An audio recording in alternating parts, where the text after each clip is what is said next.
دوستو، اب میں مزید آپ کے صبر کا امتحان لینا نہیں چاہتا۔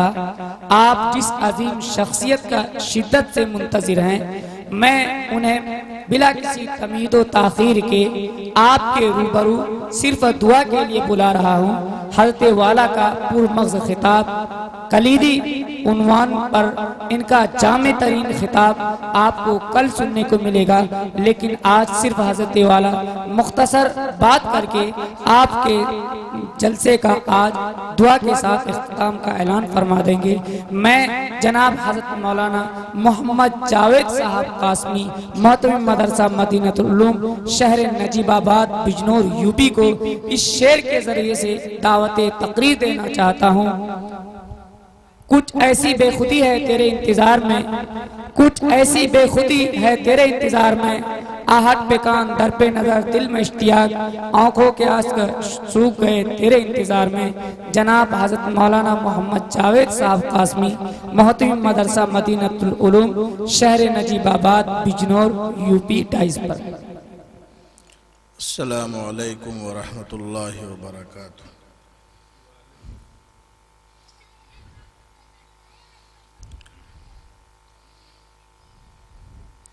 ابھی ناظم اجلاس صاحب نے فرمایا کہ اصل خطاب تو اور اصل گفتگو کل ہوگی انشاءاللہ۔ آج آپ حضرات سے سلام کرنے کے لیے اور تعارف اور جان پہچان حاصل کرنے کے لیے میں آپ کے روبرو ہوا۔ چونکہ آپ حضرات بہت دیر سے، بلکہ یوں کہوں کہ مغرب کے بعد سے ہی درمیان میں عشاء کی نماز کا وقفہ ہوا، آپ حضرات اس وقت سے تشریف فرما ہیں، بیٹھے ہوئے ہیں اور قرآن کریم، نعت رسول، علماء کرام کی قیمتی نصیحتیں، ان کے بیانات، آپ حضرات نے جتنی دل جمی کے ساتھ اور استقامت کے ساتھ سنے، میں نے شاید کسی جلسے میں لوگوں کو اتنی دیر تک بیٹھ کر بیانات سنتے ہوئے نہیں دیکھا۔ میں مبارکباد پیش کرتا ہوں آپ کو، اور اس مدرسے کی منتظمہ کمیٹی اور منتظمہ کمیٹی کے ساتھ ساتھ مدرسے کے ناظم جناب قاری محمد صابر صاحب، جو میرے پاس نجیب آباد تشریف لے گئے تھے، جناب قاری صدام صاحب، اور ان کے ساتھ ان کے اسٹاف کے معاونین، علماء کرام، قراء حضرات، حفاظ کرام، یہ سب حضرات مبارکبادی کے مستحق ہیں۔ ان لوگوں نے بڑی محنت کی، مشقت اٹھائی، تکلیف جھیلی، اور کئی دنوں تک مسلسل اطراف میں گھوم کر آپ لوگوں کے لیے دین کی بات سننے کے واسطے اس اجلاس کو منعقد کیا۔ آج اس 2 روزہ اجلاس کی یہ پہلی نشست تھی جو اب اپنے اختتام کو پہنچ چکی ہے۔ بس اب ہمیں دعا کرنی ہے۔ جو اس پروگرام کا مغز ہے، اللہ کے نبی نے ارشاد فرمایا الدعاء مخ العبادہ، کہ دعا عبادت کا مغز ہے۔ آپ نے مغرب کے بعد سے، عشاء کے بعد سے جو عبادت کی ہے، قرآن کریم کا پڑھنا، قرآن کریم کا سننا، اللہ کے نبی کی نعت کو پڑھنا، اللہ کے نبی کی نعت کو سننا، علماء کرام کے بیانات کو سننا، دین کی باتوں کو سننا، یہ بھی عبادت ہے۔ اس عبادت کا مغز دعا ہے۔ وہ دعا ہوگی، سب حضرات دعا کریں گے، جس کے دل میں جو جائز مرادیں اور تمنائیں ہیں وہ انشاءاللہ رب کائنات کے سامنے پیش کی جائیں گی اور وہ مرادیں پوری ہوں گی۔ دعا سے پہلے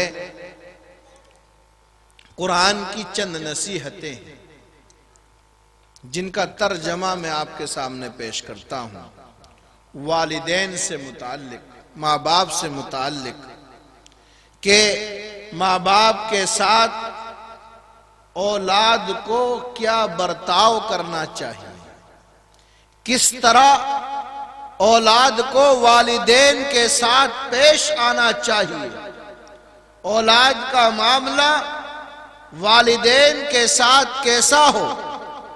قرآن کریم نے نصیحتیں کی، اور جہاں اللہ نے اپنے ساتھ شرک کو حرام ٹھہرایا، جہاں اللہ نے یہ بیان کیا کہ میرے ساتھ کسی کو شریک مت ٹھہراؤ، میرے ساتھ کسی کی عبادت مت کرو، وہاں اللہ نے والدین کے ساتھ حسن سلوک کی تاکید کی کہ والدین کے ساتھ کس طرح کا برتاؤ کرو۔ اللہ نے فرمایا وَبِالْوَالِدَيْنِ إِحْسَانًا، والدین کے ساتھ حسن سلوک کرو۔ اللہ نے فرمایا إِمَّا يَبْلُغَنَّ عِنْدَكَ الْكِبَرَ أَحَدُهُمَا أَوْ كِلَاهُمَا، اگر ان دونوں میں سے کوئی ایک بڑھاپے کو پہنچ جائے یا دونوں بڑھاپے کو پہنچ جائے، جب انسان بڑھاپے کو پہنچ جاتا ہے، زیادہ عمر ہو جاتی ہے، تو اس کا مزاج، اس کا دماغ تھوڑا چڑچڑا ہو جاتا ہے، تنقیدی قسم کا مزاج ہو جاتا ہے۔ اللہ نے فرمایا فَلَا تَقُلْ لَهُمَا اُف، انہیں اف بھی مت کہو، ان کی کسی بات کا پلٹ کر جواب بھی مت دو۔ فَلَا تَقُلْ لَهُمَا اُف، انہیں اف بھی مت کہو، اور فرمایا وَلَا تَنْهَرْهُمَا، ان کو جھڑکو بھی مت۔ وَقُلْ لَهُمَا قَوْلًا كَرِيمًا، اور اگر ان سے گفتگو کرو، بات چیت کرو، تو حسن ادب کے ساتھ، احترام کے ساتھ، نرمی کے ساتھ ان سے گفتگو کرو، ان سے بات چیت کرو، اور اللہ تعالیٰ سے یہ دعا کرو وَقُلْ رَبِّ ارْحَمْهُمَا كَمَا رَبَّيَانِي صَغِيرًا، اے میرے رب ان کے حال پر اسی طرح رحم فرما، ان کے حال کو اسی طرح درست فرما جیسے بچپن میں انہوں نے شفقت کے ساتھ، محبت کے ساتھ، پیار کے ساتھ میری پرورش کی ہے، مجھے پالا۔ یہ نصیحتیں قرآن مقدس کی والدین کے بارے میں اللہ نے جگہ جگہ قرآن مقدس کے اندر ان نصیحتوں کو بیان کیا ہے۔ ان نصیحتوں کو دیکھیں، ہم اپنی زندگی کو ٹٹولیں، دیکھیں کہ ہم اپنے والدین کے ساتھ کیا سلوک کرتے ہیں، اپنے والدین کے ساتھ کیا برتاؤ کرتے ہیں۔ اللہ کے نبی نے ارشاد فرمایا ایک مرتبہ کہ تیرا باپ جنت کے دروازوں میں سے ایک دروازہ ہے، اگر تو چاہے تو اس دروازے کو باقی رکھ تاکہ اس کی خدمت کر کے تو جنت کے اندر اس دروازے سے داخل ہو جائے، اور اگر تو چاہے تو اس کی نافرمانی کر کے اس کا دل دکھا کر اور اس کی بے ادبی کر کے اس دروازے کو بند کر کر جہنم میں داخل ہو جا۔ ایک جگہ اللہ کے نبی نے ارشاد فرمایا الا ان الجنت تحت امہات القدم، آگاہ ہو جاؤ جنت ماں کے قدموں کے نیچے ہے۔ یہ نصیحتیں ہیں اللہ کی اور اس کے لاڈلے پیارے نبی جناب محمد الرسول اللہ صلی اللہ علیہ وسلم کی والدین کے ساتھ حسن سلوک کے بارے میں۔ یہ چند باتیں آپ سے تعارف کے طور پر میرے ذہن میں آئی، میں نے اس کو ذکر کر دی۔ انشاءاللہ تفصیلی ملاقات اور تفصیلی بات کل ہوگی، زندگی رہی تو انشاءاللہ آپ اور ہم پھر روبرو ہوں گے، پھر بات ہوگی۔ اللہ رب العزت مجھے بھی اور آپ حضرات کو بھی ان باتوں پر عمل کرنے کی توفیق عطا فرمائیں۔ وآخر دعوانا ان الحمدللہ رب العالمین۔ دعا فرما لے، سبھی حضرات مل کر بیٹھ جائیں، اور جو لوگ ادھر ادھر کھڑے ہوئے ہیں وہ بھی تشریف لے آئیں، دعا کر لیں۔ اللہم صلی علی محمد وعلی آل محمد کما صلیت علی ابراہیم وعلی آل ابراہیم انکا حمید مجید۔ اللہم بارک علی محمد وعلی آل محمد کما بارکت علی ابراہیم وعلی آل ابراہیم انکا حمید مجید۔ ربنا آتنا فی الدنیا حسنہ وفي الآخرة حسنة وقنا عذاب النار۔ ربنا ظلمنا أنفسنا فاغفر لنا وارحمنا أنت مولانا فانصرنا على القوم الكافرين۔ یا اللہ ہمارے گناہوں کو معاف فرما، یا اللہ ہماری خطاؤں کو درگزر فرما۔ میرے مولا رات کا بہت حصہ گزر چکا ہے، اس وقت تیری خاص رحمت اپنے بندوں کی طرف متوجہ ہوتی ہے۔ یا اللہ تو اپنے بندوں کو پکارتا ہے کہ جسے خیر کی تلاش ہے وہ میری طرف آ جا، جسے کوئی ضرورت ہے وہ مجھ سے آ کر سوال کر لے، میں اس کی ضرورت کو پورا کر دوں گا۔ میرے مولا رات اس حصے میں داخل ہو گئی ہے کہ تیری خصوصی رحمت اپنے بندوں کی طرف متوجہ ہے۔ یا اللہ کوئی مانگنے والا نہیں ہے جسے تو دے۔ پروردگار عالم آج اس محفل میں، اس مبارک جلسے میں تیرے بندے تیرے سامنے ہاتھ پھیلائے ہوئے بیٹھے ہیں۔ یا اللہ ہم اپنے گناہوں کا اقرار کرتے ہیں، ہم اپنی غلطیوں کا اقرار کرتے ہیں۔ میرے مولا ہم بڑے خطاوار ہیں، بڑے قصوروار ہیں۔ یا اللہ زندگی کا ہر لمحہ تیرے حکم کی نافرمانی میں گزرا ہے۔ یا اللہ ہم نے رات کے اندھیرے میں، دن کے اجالے میں چھپ کر کھلم کھلا چھوٹے بڑے جتنے بھی گناہ کیے ہیں سب تیرے علم میں ہیں۔ پروردگار عالم تو اپنے فضل و کرم سے ہمارے تمام گناہوں کو معاف فرما، ہماری تمام خطاؤں کو درگزر فرما۔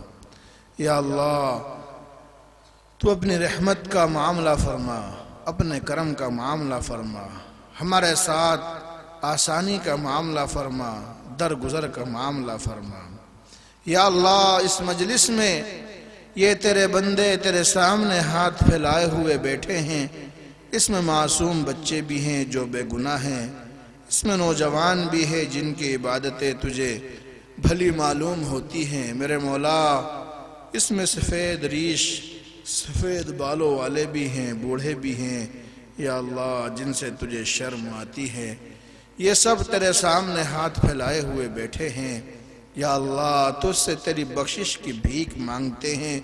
یا اللہ تو ہماری بخششوں کے فیصلے فرما، یا اللہ تو ہمیں معاف فرما، یا اللہ تو اپنا فضل فرما، اپنا کرم فرما، یا اللہ اپنی محبت نصیب فرما، اپنے لاڈلے اور پیارے نبی جناب محمد الرسول اللہ صلی اللہ علیہ وسلم کی محبت نصیب فرما۔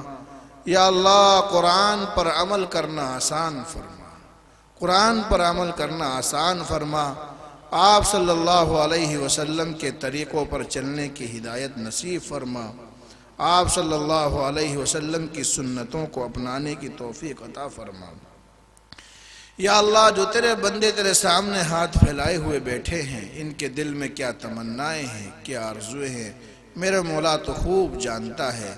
یا اللہ اس مجمع سے اٹھنے سے پہلے، اس جگہ سے جانے سے پہلے، یا اللہ تو ان کی جائز مرادوں کو پورا فرما، جائز مقاصد کو پورا فرما، میرے مولا جائز تمناؤں کو پورا فرما۔ یا اللہ یہ مدرسہ، جس مدرسے میں یہ اجلاس ہوا ہے، یا اللہ اس مدرسے کو دن دوگنی چوگنی ترقی عطا فرما۔ یا اللہ حاسدین کے حسد سے، شریروں کی شرارت سے اس مدرسے کی حفاظت فرما۔ یا اللہ دین کی لائن سے جو بھی کام ہو رہا ہے، یا اللہ مساجد کی، مدارس کی، خانقاہوں کی، علماء کی، جماعتوں کی جو تیرے راستے میں نکلے ہوئے ہیں، یا اللہ تو سب کی حفاظت فرما۔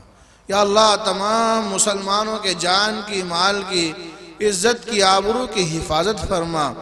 یا اللہ مسلمان جہاں جہاں پریشان ہیں سب کی تو حفاظت فرما، میرے مولا تو سب کی حفاظت فرما، کاروبار کی حفاظت فرما، کھیتی باڑی کی حفاظت فرما۔ یا اللہ ہماری عمروں میں برکت عطا فرما۔ یا اللہ ہمارے والدین کے سائے کو تا دیر ہمارے سروں پر قائم فرما، جن کے والدین اس دنیا سے رخصت ہو گئے ہیں، یا اللہ ان کو جنت الفردوس میں اعلیٰ مقام عطا فرما، ان کی بخششوں کے فیصلے فرما، ان کی بخششوں کے فیصلے فرما۔ میرے مولا ایمان پر خاتمہ فرما، ایمان پر خاتمہ فرما۔ میرے مولا اس مختصر سی دعا کو محض اپنے فضل و کرم سے اپنے لاڈلے اور پیارے حبیب جناب محمد الرسول اللہ صلی اللہ علیہ وسلم کے صدقے طفیل میں قبول و منظور فرما۔ وصلی اللہ تعالی علی خیر خلقہ محمد وعلی آلہ واصحابہ وذریاتہ اجمعین برحمتک یا ارحم الراحمین۔